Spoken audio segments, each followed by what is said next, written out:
Episode 14 of the Hearty Gentlemen. We are with the powerful, that was my flex, John Wiseman. Jonathan Wiseman is a personal trainer, well, more of a fitness coach, very well educated, one of the best in the city of Toronto. He came on today to talk a little bit about fitness, but also delve really deep into what it means to be an entrepreneur and to start your own business. All the sacrifices it takes, the energy it takes to put it in, but also his motivations to why he started a business and why he really wasn't meant to live a regular 9-to-5 life. So I hope if you are someone who's thinking of being an entrepreneur, doesn't really fit into the mold of regular society, you take some good pearls out of this episode. So enjoy episode 14 of the Hearty Gentlemen. Ranting, I should rant. Okay, you ready to get started? Sure. Are we ready? Yeah, Do.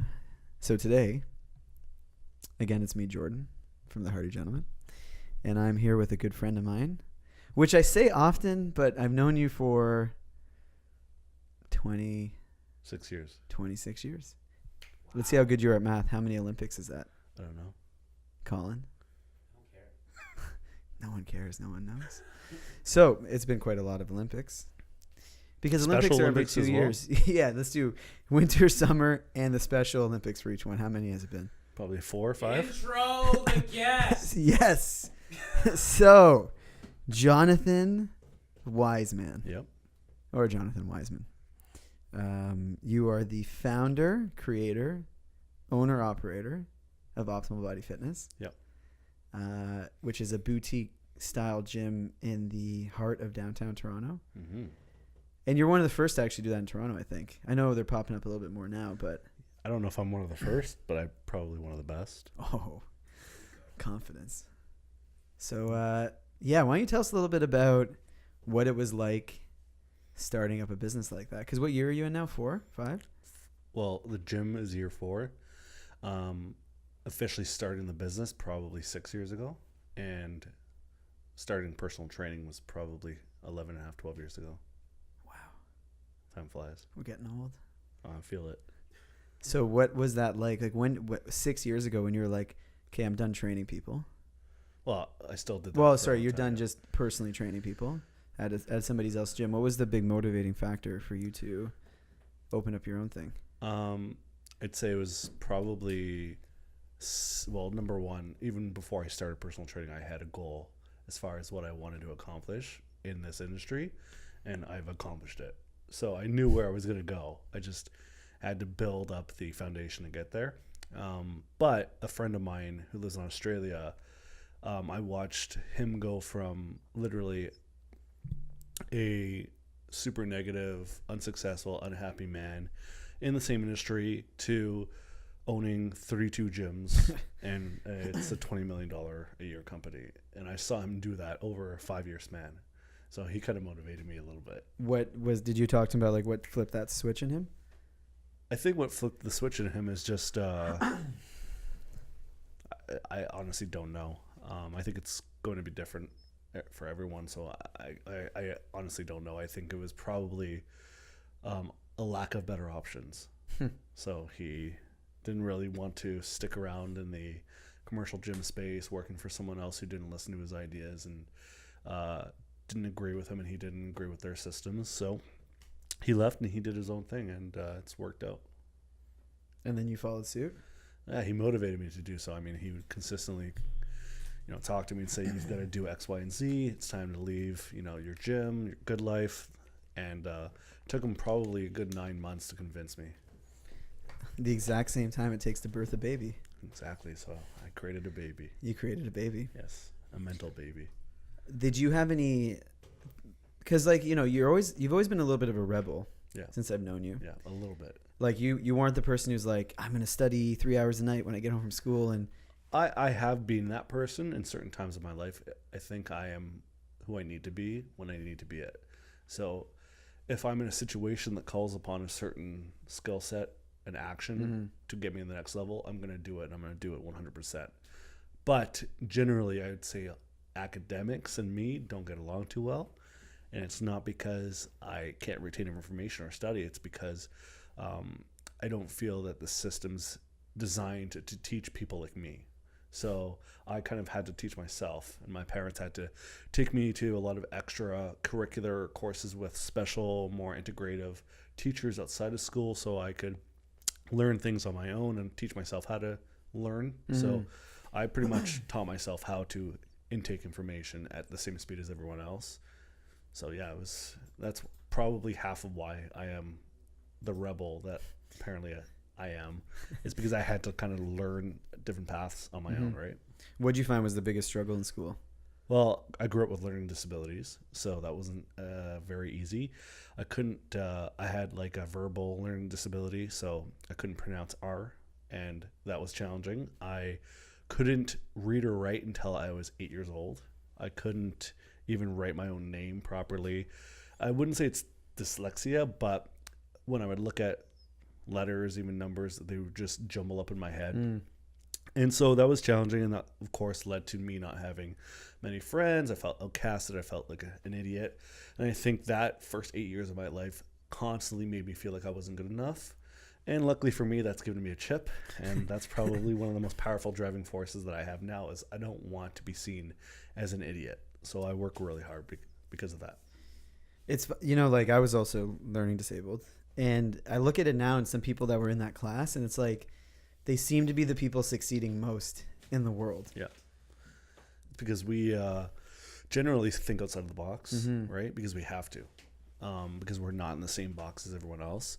Our brains probably develop differently because we're intaking information differently than the average kid.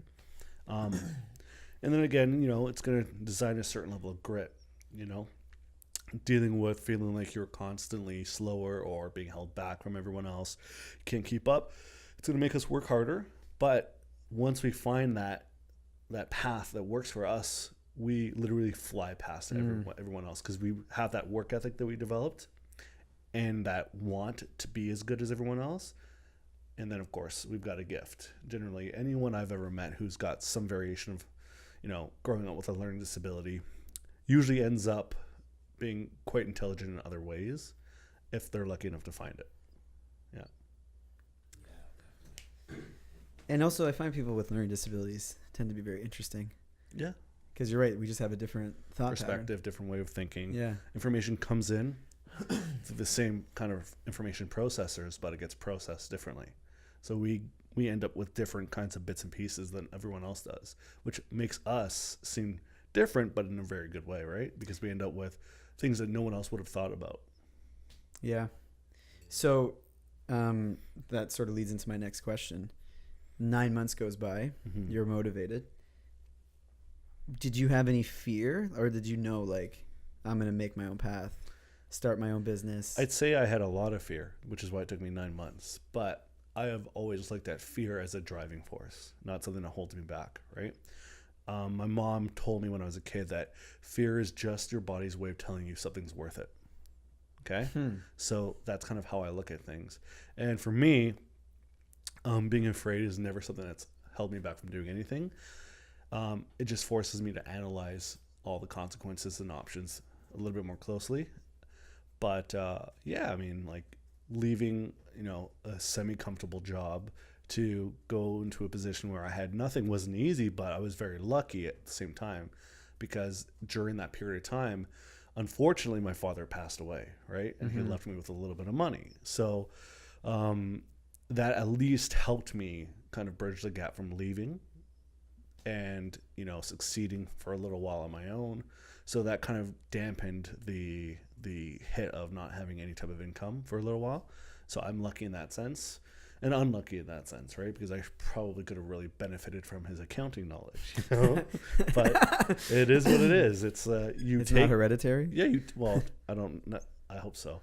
It doesn't. You take what you can from life, right? If it throws you lemons, you make lemonade. If it throws you a shit disaster, you clean up, right? Would you use baby wipes or regular toilet paper? Your hands, probably. My hands? Yeah. You're only supposed to use the left hand, I think, though, not the right. I don't know, man. There's a method to it. So I really like that line. Yeah. If you're what is it? If you're afraid of something, it's your body's way of telling you it's worth it. It's the same thing with it's worth running away from or it's worth running towards. But you got to be smart enough to pick what it's trying to tell you, right? Awesome. That's a good one. That is a good one. Yeah. So, okay, so we get to that point. You start opening up your gym. Yep. What were some of the challenges of owning your own business? Well, being that I was doing it by myself and I had no idea what I was doing, there's a huge level of seclusion that happens because you're so worried about it failing that you pretty much put every ounce of your energy, time, effort into it 24/7 and you ignore life. So, all the good habits and all the things that make you energetic and happy in life pretty much get pushed to the side, and you end up becoming a robot just for this one goal, which is kind of like what a lot of people don't want to do when they're working a 9-to-5 type job, right? They don't want to feel like they're a robot, which I was becoming. So I think it's a trap if you don't know what you're doing, and there's so much misinformation out there as far as what it's like to be a business owner. And it was tough. It was really tough for the first year and a half, 2 years. I was just trying to learn how to streamline things so I can take less and less or more and more work off of my hands. But another silver lining is I became so focused on how to reduce the amount of work I was doing because it was killing me. Literally, I was doing 120 hours. No, honestly, I was probably doing 90 to 100 hours a week minimum. And that was on a light week. Honestly, I was sleeping 3 hours a night. My eyes felt like they were bleeding 24/7. But the silver lining is I learned how to delegate and outsource like a champion. And now when I talk to people about my business and what I'm doing, they're blown away. And often I think they probably don't believe me that I'm probably working 3 to 5 hours in the gym a week, right? Going from 120. So I think that is one of the gifts I have is being able to lead a team that respects me enough and looks up to me enough to put in the work for me, so that way I can release a lot of the stuff that kind of holds me down into the operator kind of state, whereas I want to be the owner. I want to be the guy who comes up with the innovative ideas and who leads charge and motivates the team, as opposed to the guy who's stuck grinding hours and can't give anyone any energy because I'm spending it all with my time, right? Yeah. So it's funny. Actually, I'm writing a book now, The 6 Archetypes of a Successful Practitioner. Yeah. And one of the parts I have is the organizer, and how a good organizer is like what you're saying, where you're at the helm, you know how to trust your team, you make them shine in their own brilliance, you hand them over power, you basically let them operate as almost their own business within your business. Yeah. But then the flip side is what else you were saying, where like they have to control every aspect. Like the bad organizers, like the micromanager. Yeah. So I have a manager who works for me, and she's amazing. She is a organizer at the top level, and the team all respect her. They all do what she tells them to do, and she helps keep them all organized, scheduled, and on time with everything. So I don't even have to be the organizer. I'm really just the guy. That's who I am. That's my archetype. It's the dude. 75% of our clients don't even know who I am, right? Yeah. And I kind of like that, and I kind of don't. I like that because it means that I've actually succeeded in pulling out and being able to do things like travel and work. Yeah, exactly. That's a 9-month baby, right? So it's allowed me to step back and have more time to myself, and focus on the idea of the business and how I want to grow it. But at the same time, I totally lost my train of thought after you started laughing. I'm sorry. You were saying how like you kind of you got so good, yeah. The 75%. Yeah, but so yeah, I've literally 75% of the clientele don't necessarily know who I am, but I'm starting to realize that there is, a face to it, and there is a brand to it that should be upkept, because especially how my trainers look to me, they look to me and they look up to me and they respect me, which means that there's a certain level of, information and knowledge and there's something I have to share. So I'm trying to give back more of that to the culture of the company itself. Yeah. And so more and more people are emailing me going, "You're the owner?" I'll send out like a newsletter and I'll have a little picture of me, founder of OBF Gyms, and people are like, "I had no idea you were the owner. I just thought you were the guy that just hangs out at the gym." Yeah. I'm like, usually that's the owner. You know, if he's just hanging around doing nothing, Yeah, he's the owner. just sitting there, Yeah, resting on the squat rack. yeah, sleeping. Because I think it's important for a lot of our listeners to hear this, because you always hear that thing, the entrepreneur works 80 hours a week so he doesn't have to. But now you're giving a real story, because I'm sure there's a lot of people who've thought about opening their own business. They've just been held back by the idea that maybe it's not possible, maybe it consumes too much of your life. Well, don't get me wrong, I did do that for the first few years, and I don't think the business would have survived if I didn't. But do you see now that you're out of it that it was worth the payoff? Yeah, for sure. It's the amount of time it takes to get you there is going to be 100% determined to how much life you have to give. It's not about the hours. It's about how much soul are you willing to part with, right? And how much did you part with? I part probably with 50% of it. Yeah, it was taxing, but now that's my life, right? And so I want to grow it, and I'll get that 50% back somehow. You gonna tax it? We'll see. No, We'll you see. just gotta I'll get someone under you to sacrifice some of their stuff. Oh, I think the whole goal is to truly just have it Vampire grow, someone yeah, said. have it grow to a point where I can extract more and more from it, so I can live a much greater volume of life as opposed to a length of life. Does that make sense? Mm-hmm. Yeah. Definitely. And I want to make sure we don't overlook this, just because I know you. You also didn't stop learning. No. You're probably one of the most educated trainers. I'm in the industry. I've met a lot of educated trainers, but the amount of knowledge that you hold in that brain of yours, especially around training, is abundant. Yeah.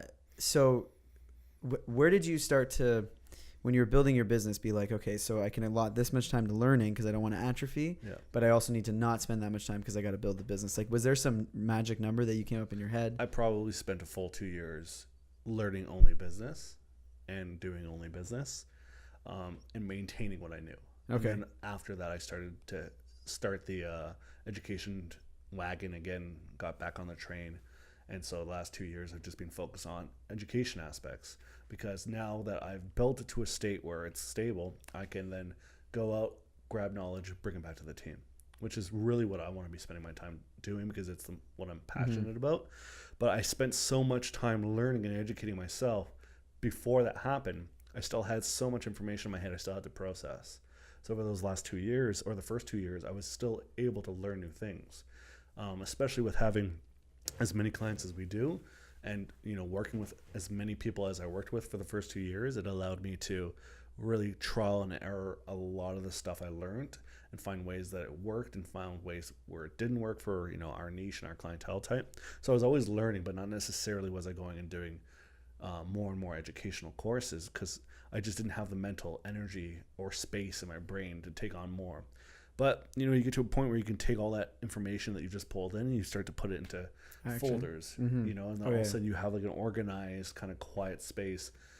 So you never know, or you never realize how much you can learn or how much space you have in your brain until you really need to learn something.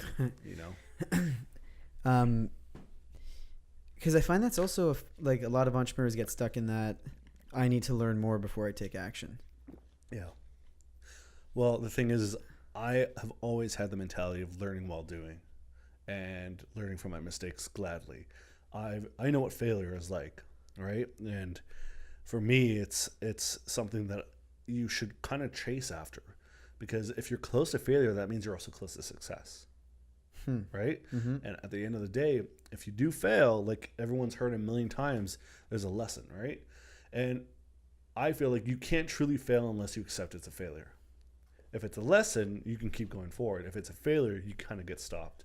So yeah, there were many mistakes I made, but I just swallowed them, and I just kept going. I'm like, all right, man, this is That's not related to the pulling out, right? Yeah. So this is just straight go. It's like nonstop, no matter how damaging it is to you and your confidence or whatever it is.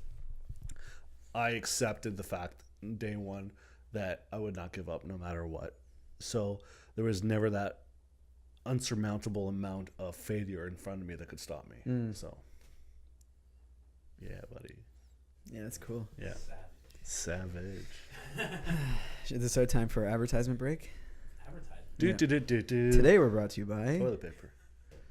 By no one. by no one. Is that how we're going to reach out to sponsors? Yeah. Just gonna stop randomly? By Optimal Body Fitness in here. Oh. They're sponsoring all of our training. That's It's a amazing. lot of training. I actually want to pick like I know we were going to talk a lot about business today, but we got a lot of guys here I think who want to get jacked and fit. Cool. And since you have that amazing brain of yours, Pick my brain, buddy. top 3 mistakes you think most men are making when they're trying to get in shape. Are they trying to build muscle and burn fat, I guess? Yeah. Okay, mistake number 1 is more men should train like women. Yes.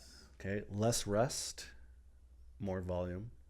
Instead of just one to 2 reps of the bench press and rest 2 minutes and then do that 6 more times and go home. That's number 1. Do you find most guys, I guess, yeah, there's like a big thing now where it's like deadlift 3 or 4 times, squat 3 or 4 Yeah. times. People don't know what they're doing. And you It's look on terrible. it, you look on Instagram though, that's like the big trend. It's like, don't do what you just said. Yeah. Like do the opposite. Yeah. So that would be smart. You know, take less rests, do more work, try to get more sets done within an hour. It's going to be more challenging, but of course you're going to see more results that way. I'd say number 2, the second biggest mistake that men are making is probably the alcohol. You know, if you're drinking in excess, you're going to be stunting your progress significantly. I mean, I believe that after 1 day of weight training, if you consume even 1 or 2 glasses of alcohol, you're going to stunt your recovery by up to 26%. So that's one fourth of the results on the table. Mm-hmm. And most of those guys that are drinking every single day aren't even eating enough protein as is, right? I'd say the third most important goal is it's probably a catch-22. They should be eating more protein. Believe it or not, you know, we always used to think of men back in the day as big meat eaters. It's not so much the case anymore. Now the guys that we see are doing like 40 grams a day, which is insanely low. That's what you recommend to a Oh, like child. we should be doing more. Yeah, big time. You should be doing like at least 1 gram of protein per pound of body weight. So Right. that's it. Now that I'm talking to someone smart, this is not a Google page. Yeah. 1 pound, Per gram, 1 gram. 1 gram per pound of body weight, generally. But the protein source matters. Yes. What's the best source? Well, I like game meats, wild game, because it's generally raised without antibiotics and hormones, and it's not pumped full of any crap. It's clean. It's generally fed off of grass, so it's gonna have a higher omega-3 profile as far as fats go. But wild game is also leaner, and there's more protein per surface area. So if you have, like, say, 4 ounces of elk as opposed to 4 ounces of chicken breast, the 4 ounces of elk might have 1.5 times the protein, but the same amount of overall volume and caloric density. So it's just bigger bang for your buck. Yeah. Yeah. Wow. You were just saying that. Yeah, that we when were- you eat wild game, you don't We were on our last podcast. We were talking about that, like, because one thing I thought of is like when you eat normal meat, you're eating only females. Chicken's female, beef is female, and there's a higher estrogen amount in the Sure, I've meat. never thought of that. Yeah. Whereas you eat wild game, Yeah. like moose, deer, Be anything. could be anything. Yeah. So tell me if this is true, just on this fact. I heard that the cuter the animal, the cuter you become. Well, So if all you I eat know- like bunny, Yeah. goat, all I know is that yeah, if that's the case, then I must have ate a Squirrels. lot of bear. You know, but Have you had bear before? No. I have a bear steak at home. We can make it. I would never eat an animal that can kill me. Why? It's almost like I triumphant. feel like philosophically it's wrong. I should not be eating something I did not kill But in a fair fight. But a cow could kill you technically. I don't think so. Wait. So are you hunting your meat? No, Okay. but I did buy it from someone who did go into that fight. You know, Yeah. so Yeah, but the bear was hunted too the same way. Like a moose. I know, but what I'm saying is like there's animals that are predators to humans, in my opinion. Okay, you got bears, you got lions, tigers, crocodiles. I'm not gonna eat those animals because those animals should have killed me in a one-on-one. Set the flow. But a cow's not gonna run at me viciously in most situations, And just fall on you, right? tip itself. So that's how I think of it. I'm not gonna eat the animal because I didn't win in a fair fight. Now, an animal that's raised for me, that's a different story. So Fedor Emelianenko would bear hunt. Well, then he So deserves. he the bear deserves to meat. eat it. Yeah. Okay. That's just what I'm saying. If the bear didn't kill him, I'm What serious. type of bear? That's Like my the thought bears on process. Church Street, or? Oh, that's your type of bear. I'm talking about grizzlies and Kodaks, bro. So 1 pound, or sorry, 1 1 gram gram per of pound of protein body per weight, yeah. pound. I said 2 grams per kilogram. You can do more than that, Yeah. right? Yeah. 200. So I would need 222. And that's not a lot. We have No, eh? we have women at my gym that weigh 110 pounds that eat 240 grams a day. What are they eating? They're just eating. It's nothing special. Really? Same Are they stuff doing you're protein shakes, BCAAs, eating. Barely. and they're eating all that protein? Yeah, and they're in amazing shape. I wonder how much protein I'm getting. I have to check. You just track it. Use MyFitnessPal. Yeah. You can track. Yeah. It shocked me. Like I thought I ate a lot of protein. I was stopping at like 120, 130. So I started downing protein shakes, Yeah, BCAAs. I do like 60 to 80 grams a meal. Really? What's in an egg? 7 grams. So yeah, you guys smash like 10 eggs. I can't eat eggs. You don't need to eat 10 eggs. You could just eat a different protein source. Like veal or venison, I should say. Veal. Jordan's like, we need 140 eggs Yeah. now. It'd be a lot of protein. Yeah. One ostrich egg will do it. What have you seen? You've been a trainer for almost a decade. Actually, you've been training 12 years. Yeah. What have you seen happening to men when they come to see you, like starting point, compared to like 12 years ago? It's so bad. I've never seen anything like it, and it's very scary. I don't, as weird and possibly politically incorrect as this is, when these guys are coming in and seeing me, I'm just blown away. I'm baffled. I'm like, these are the most feminine males I've ever seen in my entire life. And they're generally entitled. They've never worked physically in any way in their lives. They spent their entire lives behind a computer. I know. They've got huge amounts of breast tissue, whether it's gynomastia, fatty tissue, boobs. whatever. The very, very fat legs, very fat hamstrings and quads, which is a sign of estrogen dominance, which is not safe or normal for either male or female, let alone male. And their ability to stay on track and work hard in the gym and outside the gym is far, far lower than any of our female clients. We love training women because they work way harder than any of the men that we've ever met. Wow. By 10 times. See, and that's a stereotype that you often hear is reversed. Yeah. Is that so? 12 years ago, when you would get men coming in, did they have those same issues? Not even close. No. Because we were talking about this on another podcast. Like I was always self-conscious because I always had gyno. I didn't understand why. Yeah. And even though I was training Muay Thai, I was doing hundreds of push-ups a day. Yep. I Probably had just it. a past history of estrogen intake, right? Yeah. Now I've been able to tailor it, but I was embarrassed because I was one of the only ones. Now I see it. Yeah. Now you're the king of the gyno. I can. Yeah, I know. Yeah. I used it to motivate me to get a good bench press. Yeah, exactly. What do you think's attributing to all this? Poor education and information out there as far as nutrition. Huge lack of activity. I call it the screen syndrome. So people just spend so much time in front of a screen, and that is a killer. That's a silent killer right there. Heavy drinking, low amounts of sleep. No balance. They might go hard with everything they do as far as work and their career, but they don't put any recovery into their bodies, so it's constantly chronically inflamed. There's always a state of stress, which lowers your testosterone levels and gives rise to estrogen levels, right? So it's not healthy, right? So You touching on the screen thing, I think you don't let any of your clients train with their cell phone in their pocket, right? not even on the gym floor. Why? Well, number one, we don't want anything distracting them. It's not fair to both the trainer or the client or anyone else on the gym floor.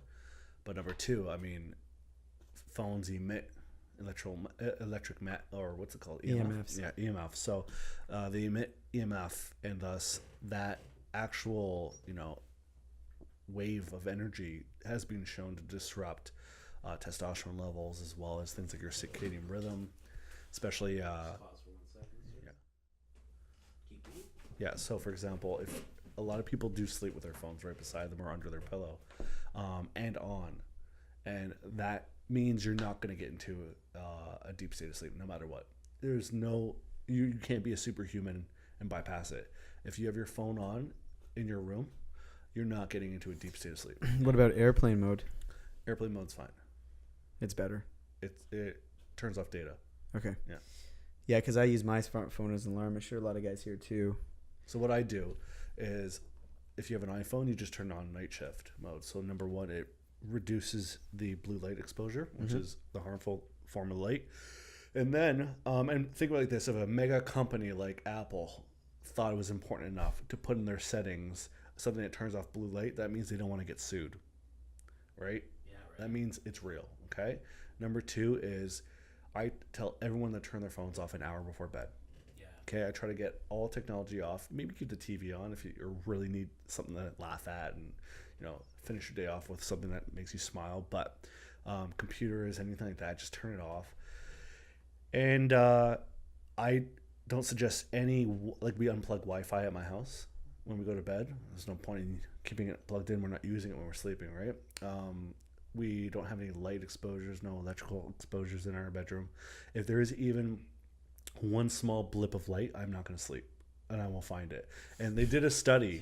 I don't know the exact study, and I don't know the exact size of the people that they studied, but I believe it was college students, and they took literally well over 10,000 of them, and they had them all sleeping in pitch black rooms. There was not one source of light. You could keep your eyes open for 5 hours, and you still wouldn't get any light. Okay, your eyes would not adapt. And they would all fall asleep, and they were all hooked up to machines that would kind of test their sleep circadian levels, and if you're in alpha or beta wave sleep, if you're in REM sleep, all that good stuff. And what they would do is they'd have a laser pointer up on the wall that would point right down to them, and they would aim it and point it, and they would hit the back of their knee for a millisecond with the light, and everyone immediately came out of REM instantly. So it was just a split second. So even wearing like a sleeping mask, it doesn't do anything. It's not your eyes, it's your body, right? It's the same thing. Your body absorbs sunlight, right? So that means it absorbs all light, and light will impact you, right? So yeah, I have blackout blinds, but even those, it's hard in Toronto. They still let some light in. Exactly. I got to get another layer. You got to get the ones with Velcro, so you can Velcro all the sides. Yeah, I didn't think of that. Yeah. So I'm gonna just get a curtain next, because they go that with the curtain should block out enough. Yeah, because most people when they're training, you look at them in the gym, and how often are they resting and looking at their cell phone? Like rest between sets. In my gym, well, not your gym, but in general, it doesn't happen. But in a general gym, it's constant. And I say this to people all the time. I have a lot of online clients, and of course clients that travel or do workouts on their own as well. I always say, leave your phone in the locker, buy yourself a stopwatch, because the stopwatch keeps you honest. The cell phone does not. Done. Yeah. Thank you so much for that. Yeah. Where do you get a stopwatch? Amazon. Yeah, anywhere. Sports Check, Amazon. They have the little. Yeah, I just go to Amazon. Boom, you'll get one $5. Yeah. Yeah. I so want to do that. So you guys keep talking about rest and how guys are resting too much. What's a good rest? Well, it depends on the goal of the set. So, for example, there's different rep ranges that are going to achieve different types of stimulus on the body, and the rest is going to be dictated by what you need to do as far as weight or the rep range. So, for example, let's say you're doing a hypertrophy-based rep range. For males is around 10 to 12 reps, or 48 to 72 seconds of total time under tension. Your rest should be anywhere between 60 and 90 seconds. Pretty simple. Okay. Now, if for example you're doing 4 to 6 reps, which is more in the maximal kind of strength aspect, if you're just looking to build some solid strength with maybe a little bit of functional hypertrophy, which is when the body builds muscle that's strong and usable and applicable, then your rests will be anywhere from 90 to 120 seconds, depending on the exercise. If it's like a bench press, you can rest anywhere from 90 to 120 seconds. If it's a squat, maybe 150 to 240 seconds, because it's going to be more demanding. Squatting, yeah. I do 10 reps, and my break's 30 seconds. Is that bad? Well, it's not that it's bad. It just depends on why. Okay. Why is your break only 30 seconds? If it's because you're trying to improve your conditioning in the squat specifically, then that's not the worst idea. But it's going to be, there's no way you're lifting as heavy as you truly can if you're only resting 30 seconds, which means you're not going to really build much strength. Okay. You might build some good endurance. But if you're looking to build strength and size in your legs, you should be probably sticking within 10 to 12 reps or 6 to 8, depends on your genetics and how your training age as well. I'm black. Yeah. How many? Well, again, it's still going to differ, right? Your genetics will differ that, but probably anywhere between 6 to 12 reps for you would be a good place to start, and resting anywhere from 90 to 240 seconds. Wow. Yeah. That's so long for me. Well, if it's 6 reps and it's heavy, Okay. you know, You're gonna need that to recover. yeah. Or else the next time you go and if you try to lift that same weight, you might get 3 reps, right? But that's if you're trying to build strength. Yeah. Yep. I'm trying to just look real sexy. Yeah. So play around with all the different rep ranges because there's different muscles in the body that respond to different rep ranges. That's true. Yeah. Yeah. No one answer fixes all. Well, I mean, there are strict guidelines that you can play around with. Like, for example, the hamstrings tend to be more fast twitch dominant, so they do better with heavier load, longer eccentrics, and more explosive, powerful movements. Deadlifts, glute ham raises, hyperextension, leg curls. And I generally will have anywhere from 4 to 8 reps of a rep range for that.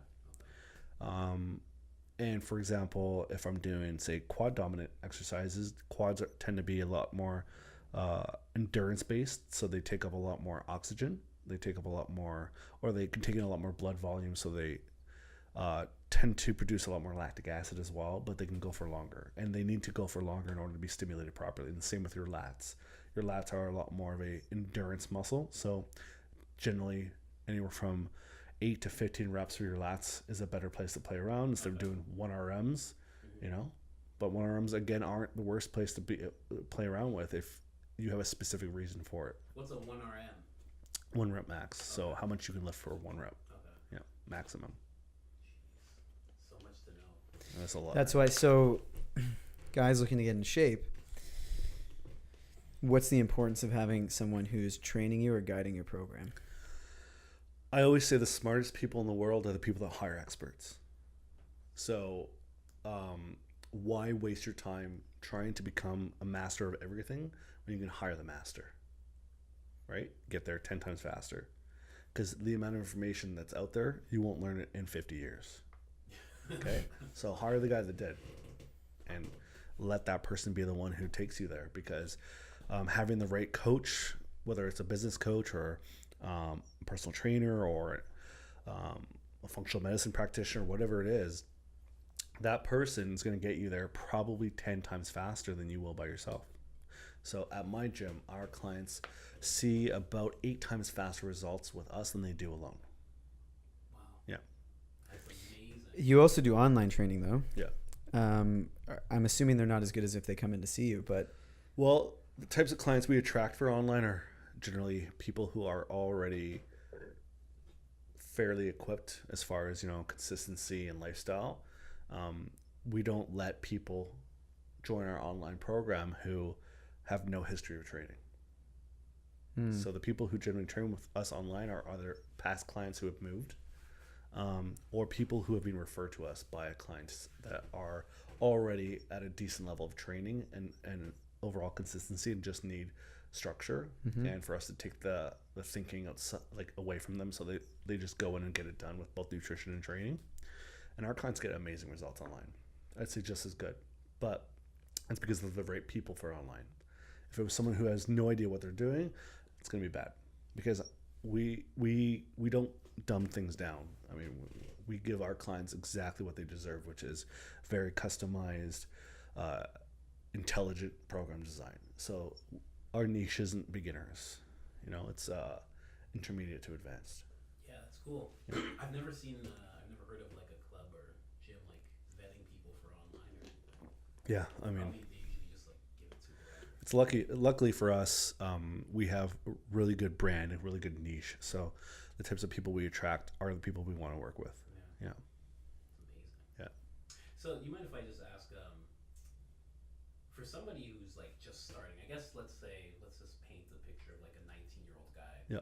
He's just starting to work out now, Yeah. just trying to get into it. Yeah. What are some good places where he going in by himself. He hasn't hired the expert. He's just like in there. Definitely in the weight room.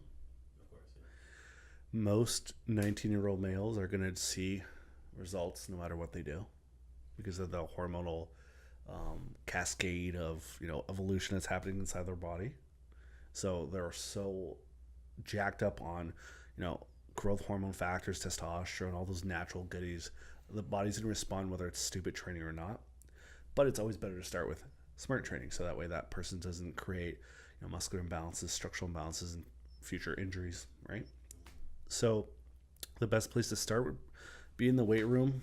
And I always say, look back at the golden era of bodybuilding. Those guys really had to bust their butt to get into the shape that they got into because they didn't have the same types of tools that bodybuilders have nowadays. Even though they had a little bit of it, they didn't have a lot of it. So they really knew how to train. And they did train a little bit too long. Most of them trained about 4 to 6 hours a day. Wow. Because that's all they did, right? They went as a group of 16. They'd go to Venice Beach or Gold's Gym, and they would just train together and have fun. And they'd go eat lunch, and they come back and train again. They go eat dinner, and then they come back and train again, and they all go get high. That was Arnold. That was their life, right? So the best place to start is in the weight room. Do not start on a cardio machine. Okay. Yeah. So this is something I want to talk to you about with Colin in the room because we've had debates about this. Cardio. Oh, yeah. Colin keeps telling me to do more cardio. Probably right. If you want a healthy heart. He's thinking to lean me out. Well, it will help. There's a lot of BS out there, man. So why are people so anti-cardio in the weight world? Because they're lazy. Yes. That's what it is.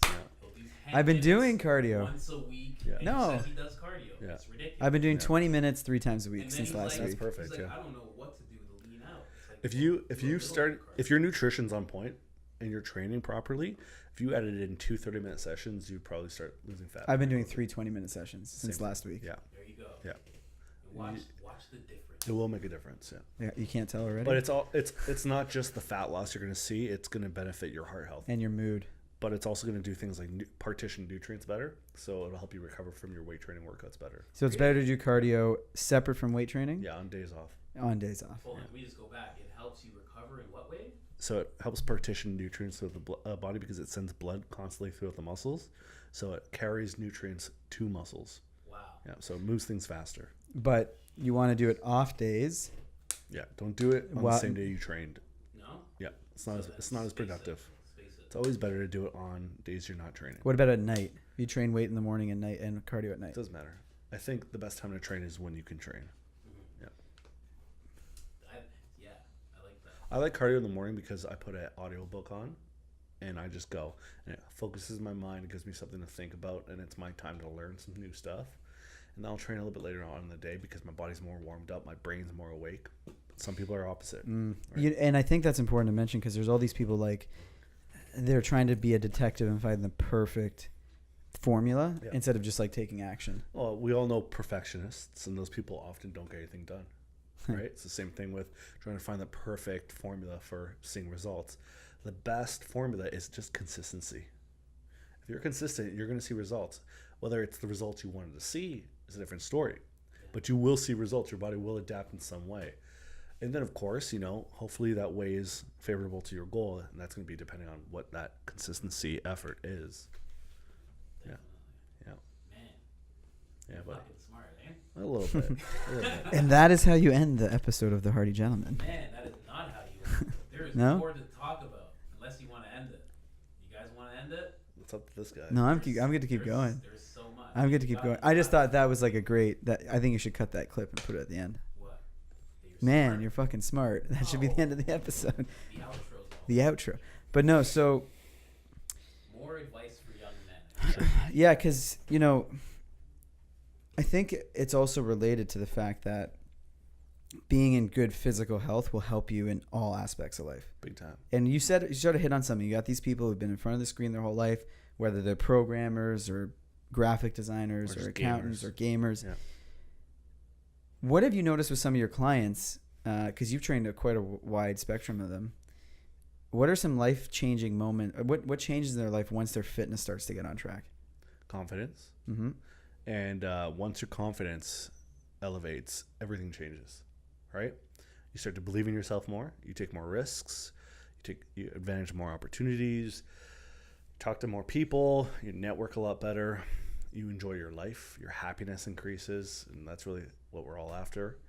Of course, being more physically fit means you're not going to get as tired. You have more energy to pursue the things that are important to you in life. You're also probably going to be more hormonally balanced as well, which means your ability to attract a mate is going to be a lot more efficient. All of these things are really, really important Are genetically. you saying the better body you have, I'm saying the healthier you are. the healthier? You don't need an amazing physique. You just need to be healthy. There is something to do with pheromones, right? That get released the healthier you are. I think they're cleaner pheromones. I don't know. I'm sure we've all met some unhealthy, stinky people, so it's probably true. Yeah, right? Yeah. That's very true. Yeah. My sweat smells amazing. The reason why is because the more body fat you have, the more toxins you have, right? Because toxins tend to store in your fat cells. Yes. Yeah. So if you're really overweight, you're probably going to smell. You just hit on something too I want to talk about. Restful things people can do to help get in shape. Sweating, saunas. Yep. Amazing. Infrared saunas, just steam rooms. Just saunas sitting in them? themselves. Yeah.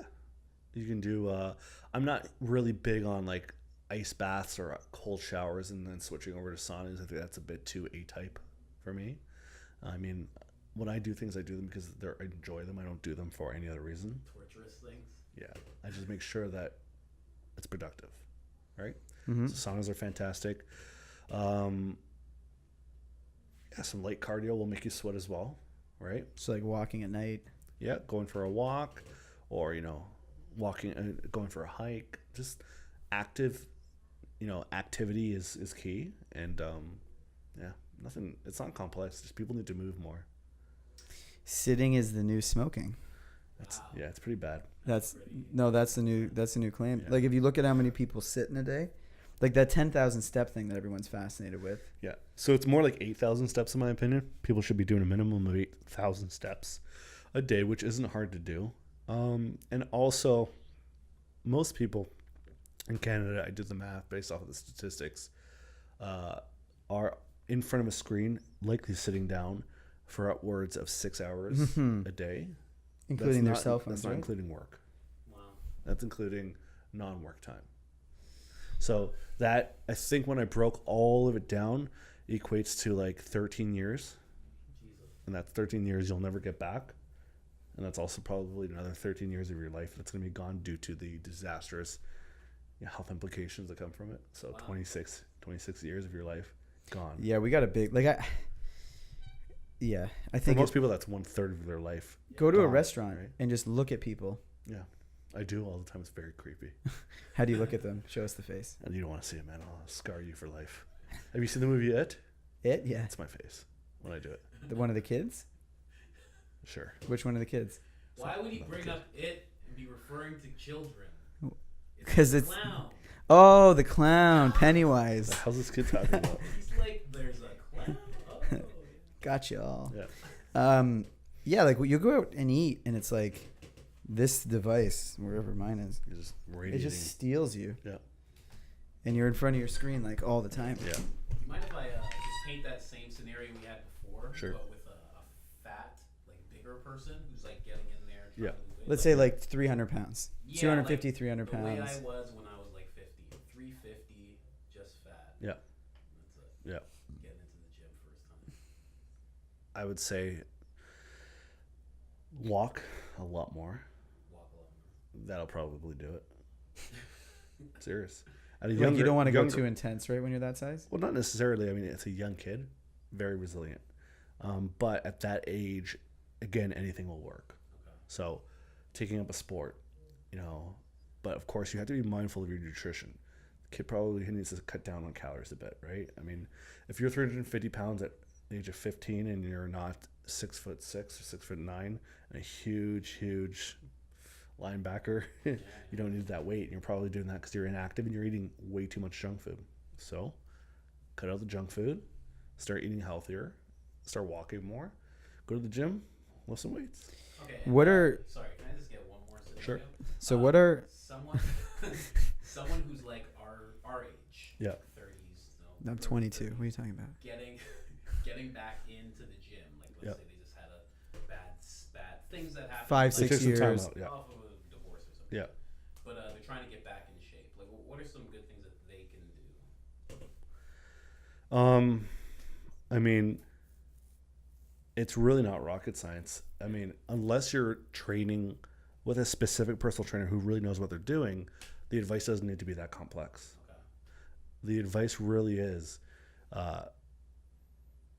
start managing your stress levels, because if you took that much time off of working out to do something stressful, probably need to find some balance in your life. Wake up a bit earlier, go to bed a bit earlier, give yourself a bit more time in the morning to do what you need to do for yourself, including exercising. Weight training is going to be huge. If you're weight training at least 3 times a week, it's going to have a huge, profound impact. And some, again, light cardio. I mean, the reason why I'm not giving so many complex answers is because I don't know who this person is. Of course. Yeah. This is a blanket person. But I feel like the answers I'm giving are enough of an answer for 99% of the population. Just out start there. moving. Yeah, like Yep. manage your stress, Yep. manage your sleep. Yeah. Eat healthier. They can all What go, are... Sorry. No, go for it. Go ahead. So, like, if someone doesn't want to start off at a gym, go start jiu-jitsu or Brazilian jiu-jitsu. Just start moving and learning a new skill that'll motivate you. And then once you start to develop a skill, you're going to want to be a little bit better at it. So you're going to need to develop speed and strength. And then you might be more inclined to lift some weights, right? What are you said clean up your diet. Yeah. What 3 things should people be eliminating? I don't really believe in elimination Okay. because it's not realistic. I feel that people should at least have about maybe an 80-20% kind of deal. So 80% should be coming from, whole, nutrient-dense, unprocessed foods. So like vegetables, fruits. So if it swims, flies, or runs in a field, you can eat it. Okay. If it's green and it's a vegetable, you can eat it. That's where I would start. Just keeping it basic. Swims, runs, Yeah. Or flies. flies. If it's green, What about and it's a walks? vegetable. Sorry. What if it only walks? Same thing. Okay. and then as far as fats go, nuts, seeds, things like that. Yeah. Just keeping it basic, but And green vegetables. yeah, lots of green vegetables. But they can also have 20% of foods that maybe don't fall in line with the health conscious mentality. Maybe something that's a bit more processed, or alcohol, or going out with the guys for some wings. If I had a new client and that person said to me, I asked them, what is the one thing you do not want to give up? And the person said, listen, I'll do whatever you say, but on Sundays I have to watch football with my best friends, and I like to have 2 pounds of wings. If I immediately cut off saying, no, you can't do it anymore, and I remove 2 pounds of wings, you think he's going to be consistent very long? No, because you started too hard at the one thing he loves the most. So obviously you just created a negative mindset about nutrition. Okay, so I wouldn't even touch that.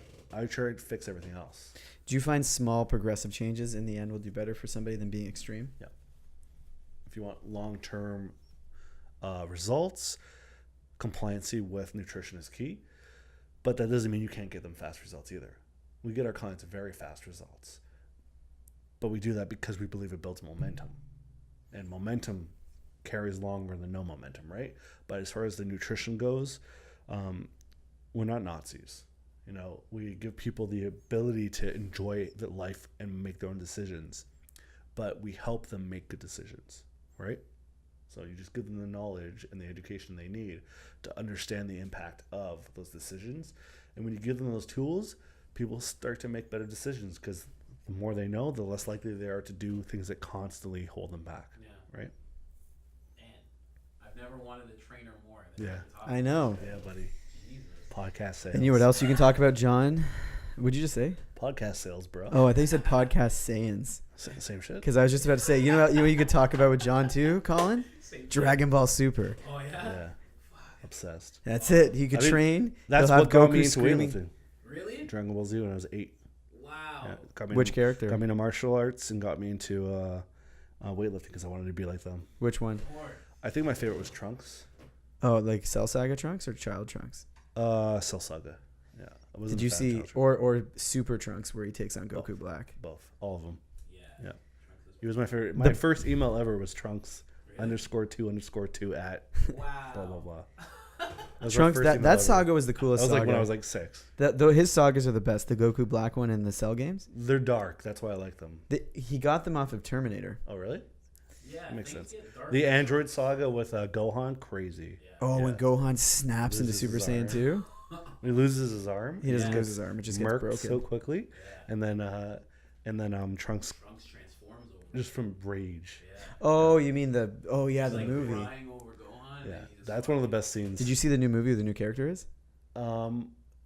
The trailer you made? Do you know who the character is? Yes. Who? He's the god No, of all Saiyans. no, he's Yeah, not. It is. It is Brawly. No, it's No, not. no. I just watched the Comic-Con trailer. You're not listening properly. They're saying Brawly's back because he's got the same powers. He was the original Super Saiyan. Oh, the first so Super he is Saiyan still ever. the god He's of. the god. So he was the god of 9 universes. You know Who? how Beerus is like the god of destruction of 1? He was the god of destruction of 9 because he was so powerful he killed 9 others. How did you know that? I know things. You just gotta read about it. Yeah. No, they didn't say that anywhere. Yeah. No, that's true. It's out there. Fact check it. I'm not fact checking that. Ah, Brawly's coming back. Brawly's like that physique. He's gonna be Brawly's unreasonably big. He's like the Hulk. But he got he got created off of Question Trunks. is, who Trunks would win, Hulk or Brawly? Brawly. Probably all Smash him. Yeah, day. yeah. I Okay, mean, he destroyed There's planets like no that. one. There's no one in the Marvel universe that. Well, maybe. Yeah, like Thanos can't take on Brawly. I think the Dragon Ball Z characters are so far and beyond power, they would destroy anyone in any universe. No, there's a whole Superman thing. People think Superman. Nope. Superman got crushed by Goku. Blue, Yeah. untouched. Ultra Instinct Goku. Yeah. It's over. Mm. It's done. Do you think Ultra Instinct Goku can take on Brawly? It's smoke him. Yeah. You know, think No, about- this new Brawly, well, we're gonna where he's find the out. god of We're 9. gonna find out. But he has Ultra Instinct too. He was the first one to master it. Yes. So not only does he have the Brawly level Super Saiyan, but he also was the first one to master Ultra Instinct. How does he know? I know this too. This Yeah. is amazing. What?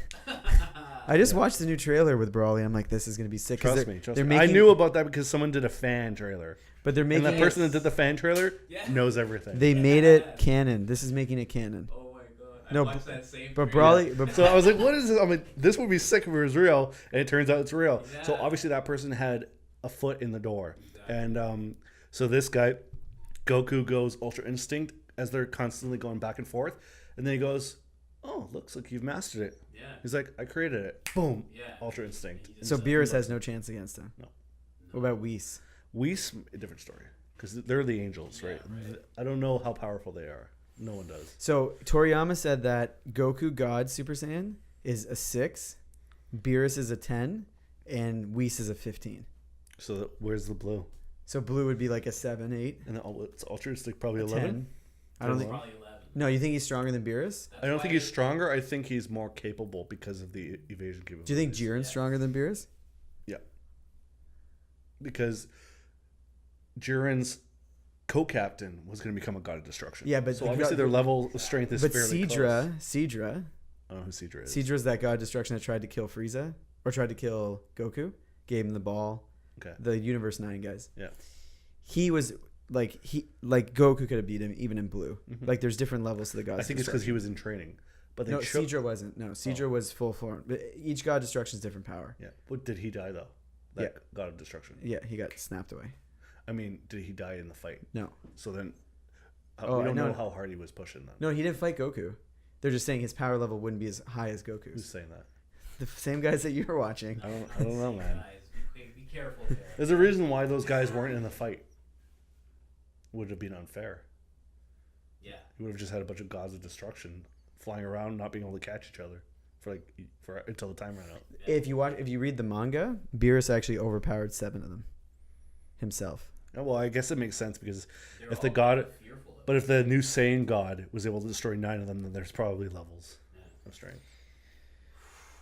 That's sick. I can't wait. Who's still listening to this? Anybody? Of No, course. we've you lost. kidding me? We've lost everyone. No, yeah, I don't care. So, yeah, I know. December 14th, 2 days after my birthday, the movie's coming out. Nice. Are we gonna go to it?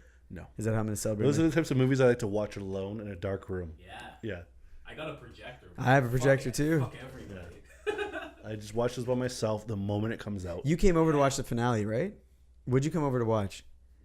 No, and then I watched like 100 episodes of it. I gave my login to Crunchyroll. Boom. All gone. Give it to me too, man. Yeah, sure, it's fine. Because I was about to log in and sign up today, but I was like, I don't want to be spending more money for another subscription. But I don't even know if I want Crunchyroll anymore because I got it just for Super. There's some really good stuff on there. My buddy just put me on to My Hero Academia. Have you heard of that? Yeah. I hear it's amazing. I haven't watched it yet. Were you into anime in general? No, I love anime. Yeah. Oh, okay, yeah. Yeah. Okay. So yeah, there's so if you're into anime, there's so much. Yeah. To fucking watch. pretty Watch much- Death Note. I've seen Death Note. Elevate yourself. But that Universal arc was so good. I can't wait. Yeah, it was to good. see the same guy. They're gonna come back with DB Super. No, they're gonna make a new series apparently. They're gonna come back with DBC. I keep telling this Yeah. guy that he's just like, no. It's What's over. left? It was the highest. There's No, so listen. much. It was the highest rated show out of any show in Japan. Yeah, So but for what's them not to come back? but with what's it- gonna be the next villain? He overpowered Jiren, Jiren's gonna come back probably stronger. but he's not gonna be an enemy. He's not evil. He's gonna train. Who's gonna be strong enough to put a fight? The Angels, Bliss. Frieza came back. Frieza's alive again. Yeah. Frieza gets dummied by And Brawly. Frieza knows that there's other universes. But you remember at the end of the last scene was Frieza getting back together with his. Frieza Force. yeah. Yeah, so obviously they're trying to build a story arc right there. Frieza's nothing compared to Goku and Vegeta now. What if he But trains? he showed how fast he could catch up. No, but he had all that mental training. I don't think he can get Ultra Instinct. He doesn't need to. Sometimes, like this is the same thing with Vegeta. Probably will never get Ultra Instinct, but he might find a different way to match. Yeah, exactly. You know. Right, he did find that other form Yeah. while he was in the battle. Right? Yeah. I think different Saiyans are going to gain different skill sets at that level. I just want them to bring Gohan from being a little bitch. Oh, you know what? And that's a big thing too. Gohan might just really. He even mentioned it in the series. He had more potential than anyone. He's like, I want to when I show my form, it's gonna be something you guys have never seen. Yeah, but we never saw it. But he might still do it. Yeah. That was only 48 minutes. Goku mastered Ultra Instinct in 20 minutes. All I'm going to say, Did Gohan even transform throughout that? Yeah, he was in his version of Did he go Super Saiyan? no, he doesn't need to go super. Yeah, he did once, but he goes Mystic. He has his own transformation. There you go. That's the one that was given to him against Boo, though. Might be something. Mystic doesn't hold up anymore. Well, he was still a It badass. helps, but Yeah. like these guys are so. No, but so Gohan was still in the top percentage of that whole tournament. Gohan had the most potential out of any Saiyan ever. Him and Trunks. No, Gohan. No, Gohan. Gohan achieved Super Saiyan 2 at the age of 8. Yeah. Okay, and he did it by accident. So he was gaining powers that everyone else worked 20 years off to get. And then he by just accident. atrophied in a year. That was one What of do the you most mean a year? irritating things. When is the When they finally show Gohan again, he's like 19 years old. No, but Boo Saga, he gained all that power back. He dummied Boo. When he was unlocked, he dummied Boo. Yeah. Stronger than Goku, stronger than Vegeta. Muscle memory. No, but then Yeah. they took another little break, and then Frieza comes back. Gohan goes from being jacked to this lean, like Well, this. he became an academic. Yeah, exactly. He stopped working You don't out, stopped just- eating. He just started reading books. You just lose all your muscle that fast. You've seen it happen to people. Right? But he's a Saiyan. Doesn't matter. He's a Saiyan. How does he let that happen? Oh man. Yeah, it's crazy. The series was supposed to be focused on Gohan. I've never liked Gohan. Yeah, but then Just that's because a lot of people I didn't like. liked him. Gohan in the Cell Saga Yeah. when he just like destroys them all. Yeah. Like that to me was beautiful. But I don't think they did him any justice after that, and they kind of. I actually didn't mind him when he was fighting Boo. That fight scene was pretty cool. I think He's like, "I'm gonna kill when he you." fights Brawly, that's cool. Yeah. But now he's so irrelevant. You're right. Like I think they They it's made been Piccolo- too long. It's been 20 years since they made a Dragon Ball. You know, Dragon Ball Super came back 20 years later. It's been so. And the thing is we've all kept up with Goku since then. That's how powerful and of a character this guy is. Yeah. Like for 20 years, no move. he's even more popular. The games are selling out. Yeah, it's crazy. Of course. Yeah. I'm getting a tattoo Yeah, Of Ultra Instinct. it's a smart idea, man. of right here. Yeah, it's gonna be Look sick. fucking crazy. Ultra Instinct would look sick. I want It's gonna be from that scene, you know, where he rides the beam. No, I think it's gonna be like when Vegeta's like, "I gave you my power. You're like, we're all depending on Yeah. it." And then all of a sudden he goes, does that flip, and then he goes, "Ah!" Yeah. I want it to be that good. Yeah, Oh, when he does that scream and he pushes Jiren back. Well, he just does that yell and like he just Yeah. like. man. It's But that Or, Kamehameha or the part where he jumps off the building and he's charging at Jiren like that. that, but Yeah. he It's gonna be loses one of Ultra. those- But he loses Ultra Instinct at that point. That's where he zonks out for a second. The first time he got it. It just goes in and out. Yeah. Then by the time he hit Jiren, he got dummied. no. No. What happened was he didn't master enough to be able to produce force. I'm talking about the first time he went Ultra Instinct. Exactly. So the reason why the punch didn't work is because he developed the part of Ultra Instinct that gives him the Defense. speed and defense. But no, his eyes not- changed. He ran out. He said your heat, that's your Possibly. weakness. Yeah. It went in and out, but it didn't go away. It did. By the time he landed the punch, he was out of it. No. I've watched it 30 times. If you watch it You again, have not watched it 30 times. I've watched that You're scene. not a fan like us, so I know you haven't touched it 30 times. Turn it on right now. I'm the Turn one it on who's right now. your account. Turn it on right now. How are you Colin, on go your to account? YouTube and No, watch it. No, that's too long. We're on a podcast. We'll do this. Oh yeah, shit, we're on a podcast. So what's next, man? So yeah. We're past an hour, so you guys can wrap it if you Okay, want. sure. But I just wanted to. Do you want to wrap it? Maybe like 10 minutes more. What do you want to talk about? It's up to you, buddy. You're the Interview. interviewee. So I really want to know. Sure. Actually, I got to give you credit for some stuff. Ask away. No, I got to give you Oh, credit I'm for just some kidding. stuff. You put me onto one of my favorite books, Which was The Art okay. of That's the game, buddy. what The Art of War. I don't know No. what you're talking about. Robert Greene. Okay. Say the name of the book. Yeah. What's the book? I don't know. Art of I've Seduction. read Art of Seduction. You gave me that book. Isn't Robert Greene a He did the physics 50 Laws of Power. professor? He did the 48 Laws of Power. Then you gave me that book, The Art of Seduction. But You want to know why I gave you that book? because you knew I needed it. Because I didn't like it and I didn't want it. I read like one page of it. I was like, this is ridiculous. He says that, but there's markings. No, on no, all no, these- no. They're like, Dude, I have it at home still. I think Mary read them. I didn't like it. Really? I didn't like them. That book I is thought really- it was too aggressive. I was like, this is a No, bit, that's not that book. This book just talks about the different seduction types and how everyone has different personalities How of that. long ago was this? Because I don't remember. 14 years ago? Yeah, it's too long, man. I don't remember this. Jesus. We've known each other for a long time, man. 14 years, and he looks at you and says, "What's the name of the book? What's wrong?" I with don't. you?" I get probably given the book because I didn't need it. I didn't want to read it. You know. He didn't need it, Yeah. actually. 15 John years didn't need later, it. He'll remember. Yeah. He remembers. My memory's weird. Time goes by. Like, 10 years doesn't feel that long ago. It's because it's not in the grand scheme of things. Yeah, right. The blip. Yeah. So maybe you're tapped into more of a universal time. Oh, that's why. That's scary. Yeah. 80 years gone. Doesn't mean anything. Yep. Your life will come and go before you know it. No, you would know it. No, you won't. Yeah, but you would. I will know because I'll outlive you. You think so? I know so. I'm gonna kill you. I'll make sure of it. You're so much like a Joe Rogan guest. Oh, really? Yeah. I think John needs to come on all the time. Because it's like you're a comedian, but you have all this other knowledge. and Yeah. It's just like fun. Yeah, I think we need to bring John on like consistently. He'll be like the Joey Diaz. I was gonna say you could be your Joey Diaz. So as long as you guys get some AC in this No, motherfucker. man. Right? We said saunas. It's sweaty shit. No, we said saunas. This is like our sauna. Oh god. Me and Colin get like 2 sauna sessions a day when we're I'll recording. have to come in here with like some shorts. I'll bring some ice packs or Yeah, something. for my nuts. You talk about men's health here. I'm burning up down there. Yeah, so testicles. Yeah. Should they be cold or warm? I think they should be at room temperature. Vitamin D for the testicles. What do you know about that? I don't know. Apparently, it helps boost your testosterone. Probably does. Yeah, you should probably be getting Actually, vitamin D in. I want to end with that. Sure. What? 5 things that you think. Let's go even 2 things that men can do right now on a daily basis to start naturally raising. Testosterone. Can I finish? Sure. Go ahead. To start naturally raising the hormone known as testosterone.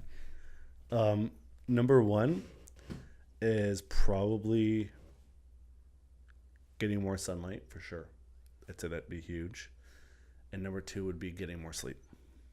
So they're free. You get those 2 things and you'll probably start waking up with a little bit of a morning wood again, at least for a little while. And then if you want to go 3, 4, and 5, number 3 is increasing your fat intake. So you actually What have, type of fats though? healthy fats. Don't overthink it because that's going to help boost the raw material that your body needs to produce hormones like testosterone. You need cholesterol, for example. Number 4 would be working out. Start giving your body a reason to recover and it will produce the hormones that help you do that.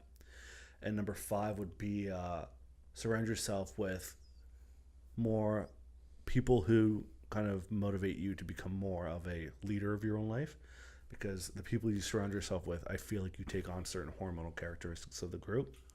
So if you're spending time with a bunch of, meatheads, not necessarily idiots, but people who are, they're alpha, they're leaders of their own life, you're going to probably take on not just physical and mental, but also like hormonal and chemical characteristics, right? So surround yourself with the right people. Don't surround yourself with a bunch of little itty bitty dudes who, just can't be bothered to eat anything else but Hot Pockets and ramen soup or noodles. And just watch Goku.